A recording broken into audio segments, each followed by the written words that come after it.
শুধু ভাত কাপড় দিলেই স্বামী হওয়া যায় না, আরেকটা জিনিস দিতে হয়, না হলে কিয়ামতের দিন স্বামীরা বিপদে পড়ে যায়। মনে রাখবেন, অনেকে মনে করে শুধু স্ত্রীকে ভাত কাপড় দিচ্ছি আর আমি স্বামী হয়ে গিয়েছি, যাচ্ছে তাই আচরণ করব, যেমনে চালাতে মন চায় অমনে চালাবো।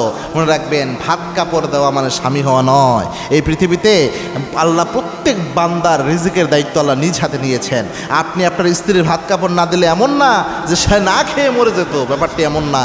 আপনি যখন তাকে বিয়ে করেন নাই, যেমন আল্লাহ রিজিক দিতে পেরেছেন, আপনি বিয়ে না করলেও সে যদি সারা জীবন অবিবাহিত অবস্থায় থাকতো, তবু আল্লাহ কোনো না কোনোভাবে তাকে খাওয়াতো। তাই আপনি ভাত কাপড় দিয়ে সব দায়িত্ব থেকে উদ্ধার নিলেন, ব্যাপারটি এমন নয়। গুরুত্ব সহকারে বুঝেন। আরেকটা বিষয় দেওয়ার চেষ্টা করতে হয়, সেটা হচ্ছে স্ত্রীকে মানসিক প্রশান্তি দিতে হয়। আপনি শুধু নিজে স্ত্রী থেকে মানসিক প্রশান্তি নেবেন, এটার নাম স্বামী হওয়া নয়, এটার নাম ইসলাম নয়, এটার নাম এই স্বামী স্ত্রীর সম্পর্ক নয়। আল্লাহ কোরআনে সুস্পষ্টভাবে এটা জানিয়ে দিয়েছেন। এবং কি আল্লাহ রাব্বুল আলামিনের ঘোষণা হচ্ছে, স্বামী এবং স্ত্রীর সম্পর্ক হচ্ছে হুন্না লিবাসুল্লাকুম ওয়া আনতুম লিবাসুল্লাহুন্না। পুরুষরা হলো নারীদের পোশাকের মতো, আর নারীরা হলো পুরুষের পোশাকের মতো। আরেক আয়াতে আল্লাহ রাব্বুল আলামিন জানিয়েছেন লিতাসকুনু ইলাইহা। এই সম্পর্ককে আল্লাহ এই জন্যই সৃষ্টি করেছেন যেন স্বামী স্ত্রী থেকে প্রশান্তি পায়, স্ত্রী স্বামী থেকে প্রশান্তি পায়। স্বামী যেন স্ত্রী থেকে প্রশান্তি নিতে পারে, আবার স্ত্রী যেন স্বামী থেকে প্রশান্তি নিতে পারে।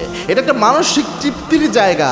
এখন একজন স্ত্রীর সাথে আপনি এমন আচরণ করতেছেন যে তার মানসিক শান্তিকে আপনি তছনছ করে দিয়ে তার মানসিক যন্ত্রণার কারণে আপনি নিজেই হয়ে বসে আছেন, কিয়ামতে আপনি আসামি হবেন। মনে রাখবেন, আপনি আপনার স্ত্রীর উপর জুলুম করলে কিয়ামতে এটার ব্যাপারে আপনার জিজ্ঞাসাবাদ করা হবে। আল্লাহর হাবিব বলেছেন, কুল্লুকুম রাইন ওয়া কুল্লুকুম মাসউলুন আন রাইয়াতিহি। তোমরা প্রত্যেকে একজন দায়িত্বশীল। একজন স্বামীকে আল্লাহ জিজ্ঞেস করবেন স্ত্রীর কি কি হক সে আদায় করেছে। শুধু ভাত কাপড় দিল, কিন্তু মানসিক যে যত্ন নেওয়া, তার খোঁজ খবর রাখা, তাকে সম্মান দেওয়া, রেসপেক্ট রাখা তার প্রতি, এই জিনিসটা তার জন্য থাকলো না। তার প্রতি যে একটা ইমোশন থাকবে, এটা থাকলো না। তার কেয়ার নেয়া, এটা থাকলো না। এই হকগুলো যদি না দেওয়া হয়, তাহলে অবশ্যই স্বামী কিয়ামতে আসামি হয়ে যাবে।